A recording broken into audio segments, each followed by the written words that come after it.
تذكر نعم الله عليك، فإذا هي تغمرك من فوقك ومن تحت قدميك.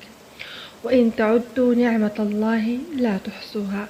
صحة في بدن، أمن في وطن، غذاء وكساء، هواء وماء. لديك الدنيا وأنت ما تشعر، تملك الحياة وأنت لا تعلم. وأسبغ عليكم نعمه ظاهرة وباطنة. عندك عينان ولسان وشفتان ويدان ورجلان، فبأي آلاء ربكما تكذبان؟ هل هي مسألة سهلة أن تمشي على قدميك وقد بترت أقدام؟ أحقير أن تنام ملء عينيك وقد أطار الألم نوم الكثير، وأن تملأ معدتك من الطعام الشهي، وأن تكرع من الماء البارد؟